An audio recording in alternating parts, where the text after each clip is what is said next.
channel YouTube Mas dan Ember. Detik-detik lahirnya Nabi Muhammad Sallallahu Alaihi Wasallam. Detik-detik kelahiran Nabi Muhammad Sallallahu Alaihi Wasallam bukan peristiwa biasa. Alam semesta bersuka cita. Semua penduduk langit dan bidadari surga ikut bergembira. Hanya iblis yang menangis keras ketika Nabi Muhammad Sallallahu Alaihi Wasallam terlahir ke dunia. Demikian kata Al-Hafiz Ibnu Katsir dalam kitab Al-Bidayah wa An-Nihayah. Pancaran cahaya yang keluar dari langit Mekah menjadi saksi kelahiran manusia agung pemimpin para nabi pada malam yang tenang, Senin, 12 Rabiul Awal tahun Gajah, 570 Masehi. Sebuah peristiwa agung yang dinanti-nanti. Para malaikat telah tiba. Berkata Sayyidah Aminah, ibunda Nabi, ketika aku mengandung Muhammad Sallallahu Alaihi Wasallam di awal masa kehamilanku, yaitu bulan Rajab, pada suatu malam, ketika aku dalam kenikmatan tidur, tiba-tiba masuk seorang laki-laki yang sangat elok parasnya, wangi aromanya, dan tampak sekali pancaran cahayanya. Dia berkata, "Marhaban bika ya Muhammad. Selamat datang untukmu wahai Muhammad." Aku bertanya, "Siapa engkau?" Laki-laki itu menjawab, "Aku Adam, ayah sekalian manusia. Apa yang engkau inginkan?" Tanya Aminah, "Aku ingin membawa kabar gembira. Bahagialah engkau wahai Aminah. Engkau sedang mengandung Sayyidil Bashar, pemimpin manusia." Pada bulan kedua datang seorang laki-laki seraya berkata, "Assalamualaikum ya Rasulullah. Salam untukmu, wahai utusan Allah." Aminah bertanya, "Siapa engkau?" Ia menjawab, "Aku Sits. Apa yang engkau inginkan?" Tanya Aminah, "Aku ingin menggembirakanmu. Bergembiralah wahai Aminah. Engkau sedang mengandung Syahibut Tawil wal Hadis, pemilik takwil dan hadis." Pada bulan ketiga datang seorang laki-laki berkata, "Assalamualaikum ya Nabi Allah. Salam untukmu wahai Nabi Allah." Aminah bertanya, "Siapa engkau?" Ia menjawab, "Aku Idris. Apa yang engkau inginkan?" Tanya Aminah, "Gembiralah engkau." "Ya Aminah, engkau sedang mengandung Nabi Yirwes, Nabi pemimpin," kata laki-laki itu. Pada bulan keempat datang seorang laki-laki berkata, "Assalamualaikum ya Habiballah. Salam untukmu wahai kekasih Allah." Aminah bertanya, "Siapa engkau?" Laki-laki itu menjawab, "Aku Nuh. Apa yang engkau inginkan?" Tanya Aminah, "Bahagialah wahai Aminah. Engkau sedang mengandung Sohibun Nasri wal Futuh, pemilik pertolongan dan kemenangan," kata laki-laki itu. Pada bulan kelima datang seorang laki-laki berkata, "Assalamualaikum ya Syafwat Allah. Salam untukmu wahai sahabat karib Allah." Aminah bertanya, "Siapa engkau?" Ia menjawab, "Aku Hede. Apa yang engkau inginkan?" Tanya Aminah, "Bergembiralah wahai ibu Aminah. Engkau sedang mengandung Syuhibu si Syafa'ah fil yaumil masyhud, pemilik syafaat di hari kiamat," kata laki-laki itu. Pada bulan ke-6 datang seorang laki-laki berkata, "Assalamualaikum ya rahmatullah. Salam untukmu wahai kasih sayang Allah." Aminah bertanya, "Siapa engkau?"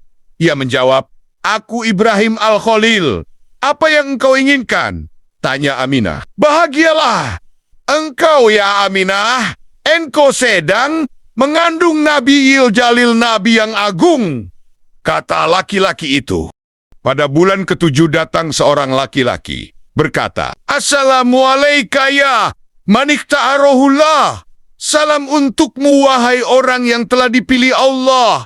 Aminah bertanya, "Siapa engkau?" Ia menjawab, "Aku Ismail Az-Zabih yang disembelih. Apa yang engkau inginkan?" Tanya Aminah, "Gembiralah wahai Aminah. Engkau sedang mengandung Nabi Ilmali, Nabi yang elok," kata laki-laki itu. Pada bulan ke-8 datang seorang laki-laki berkata, "Assalamualaikum ya akhirotalah. Salam untukmu wahai pilihan Allah." Aminah bertanya, siapa engkau? Ia menjawab, aku Musa putra Imran. Apa yang engkau inginkan? Tanya Aminah.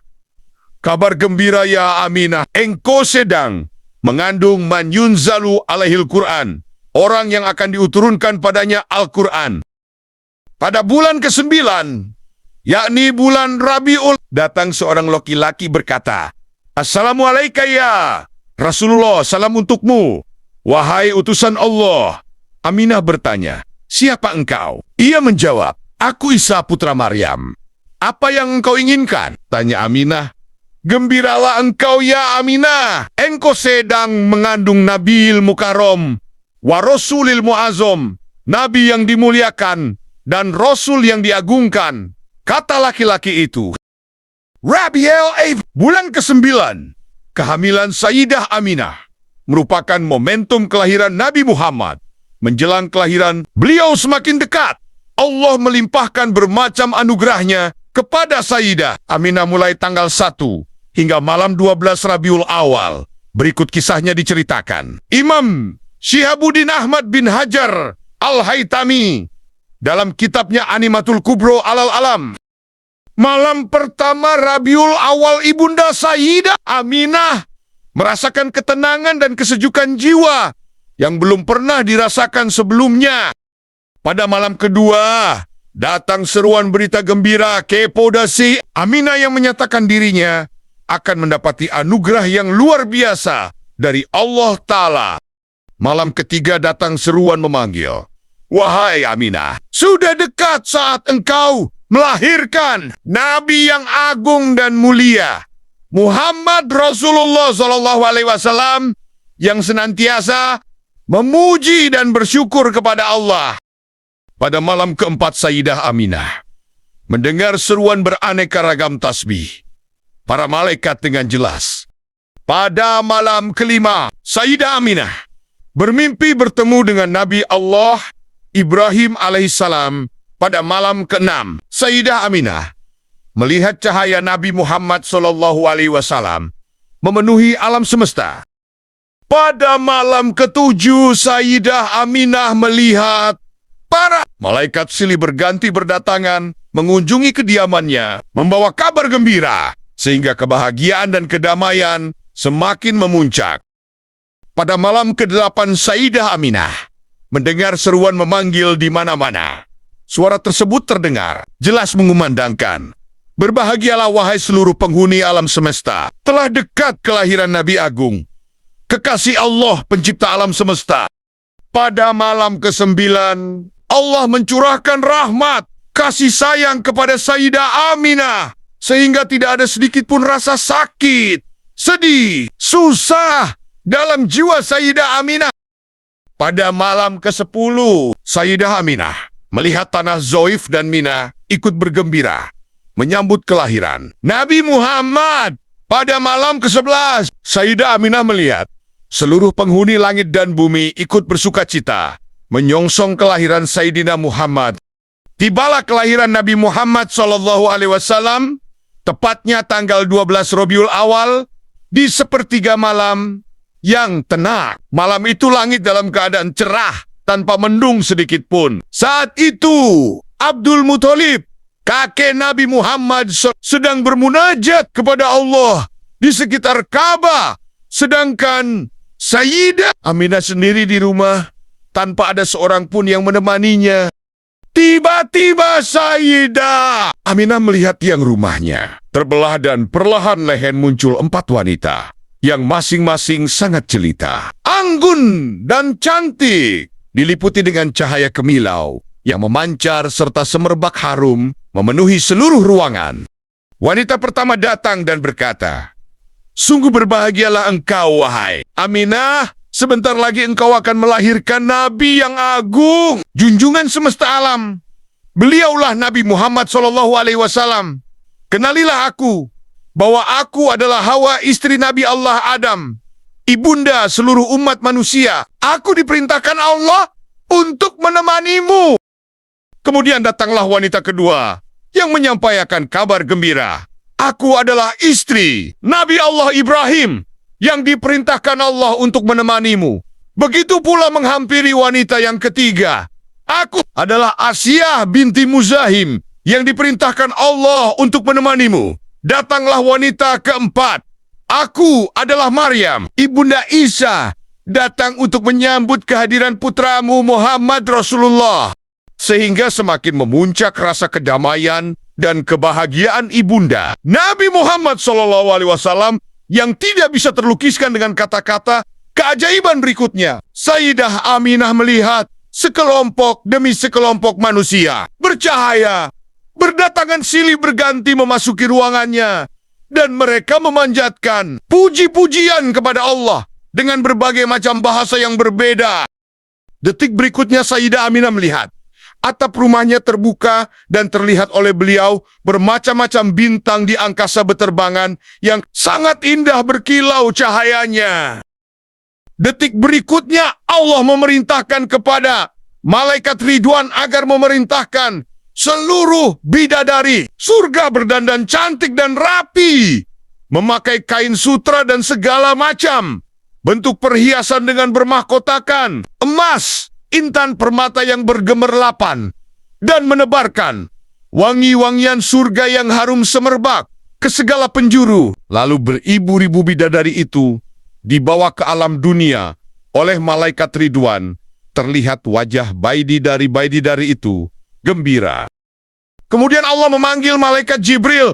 Hai Jibril, serukanlah kepada seluruh arwah para nabi, para rasul, para wali, agar berkumpul, berberisapi bahwa sesungguhnya kekasihku, cahaya di atas cahaya, agar disambut dengan baik dan suruhlah mereka menyambut kedatangan Nabi Muhammad. Hai Jibril, bawalah beribu-ribu malaikat yang ada di langit, turunlah ke bumi. Ketahuilah, kekasihku Muhammad SAW telah siap untuk dilahirkan. Dan sekarang tiba saatnya, Nabi akhiruz zaman. Dan turunlah semua malaikat, maka penyulah isi bumi ini dengan malaikat. Sayyidah Aminah melihat malaikat itu berdatangan membawa kayu-kayu gaharu yang wangi dan memenuhi seluruh jagat raya. Pada saat itu pula mereka semua berzikir, bertasbih, bertahmid. Dan pada saat itu pula datanglah burung putih yang berkilau cahayanya mendekati Sayyidah Aminah dan mengusapkan sayapnya pada Sayyidah Aminah.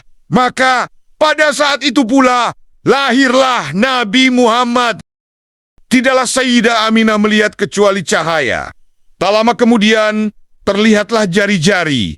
Nabi Muhammad bersujud kepada Allah seraya mengucapkan Allahu Akbar, Allahu Akbar, walhamdulillahi kasiro, wa subhanallahi bukrotan wa asyil. Kegembiraan memancar dari setiap sudut alam raya. Gemuruh solawat memenuhi semesta dengan bahasa yang berbeda-beda, dengan cara yang bermacam-macam pula. Tidaklah kami mengutus engkau Muhammad, melainkan sebagai rahmat bagi seluruh alam. Quran Surat Al-Anbiya ayat 107. Dalam Sirah Nabawiyah Ibnu Hisham, Rasulullah SAW bercerita tentang dirinya. Ibnu Ishaq berkata bahwa Saur bin Yazid berkata kepadaku dari sebagian orang berilmu, dan aku kira dari Khalid bin Madan Al-Kalayu, bahwa beberapa sahabat berkata kepada Rasulullah, ceritakan kepada kami tentang dirimu, wahai Rasulullah. Lalu Rasulullah SAW bersabda, ya, aku adalah doa ayahku Ibrahim dan berita gembira saudaraku Isa bin Maryam. Ketika ibuku mengandungku, ia melihat sinar keluar dari perutnya. Dan karena sinar itu istana-istana Syam menjadi bercahaya. Aku disusui di Bani Sa'id bin Bakar ketika aku bersama saudaraku di belakang rumah sedang menggembalakan kambing. Tiba-tiba dua orang berpakaian putih datang kepadaku dengan membawa baskom dari emas yang penuh berisi salju. Kedua orang tersebut mengambilku lalu membelah perutku, mengeluarkan hatiku, membelahnya, mengeluarkan gumpalan hitam dari hatiku dan membuangnya. Setelah itu, keduanya mencuci hatiku dan perutku dengan salju yang telah dibersihkan. Salah seorang dari keduanya berkata kepada sahabat satunya, "Timbanglah dia dengan 10 orang dari umatnya." Orang kedua menimbangku dengan 100 orang dari umatku. Ternyata aku lebih berat daripada mereka. Orang pertama berkata lagi, "Timbanglah dia dengan 1000 orang dari umatnya." Kedua menimbangku dengan 1000 orang dan umatku. Ternyata aku lebih berat daripada mereka. Orang pertama berkata, "Biarkan dia. Demi Allah, seandainya engkau menimbangnya dengan seluruh umatnya, ia lebih berat daripada mereka." Masya Allah. Bahkan jelang kelahirannya terdapat tanda-tanda dan keajaiban yang mengiringinya. Salah satu peristiwa besar menjelang lahirnya sang Nabi terakhir, yaitu keadaan di Makkah yang berubah. 1. Tanah Makkah yang semula gersang menjadi subur. Tarikh Islam melukiskan bahwa pada 570 Masehi, sebagian besar dataran Makkah sangat kering kerontang dan tak ditumbuhi oleh tanaman selain pohon kurma. Lalu, menjelang lahirnya Nabi, hujan mulai tercurah lebat bersamaan dengan tanah yang menjadi subur. Pepohonan jadi rimbun, serta berbuah lebat.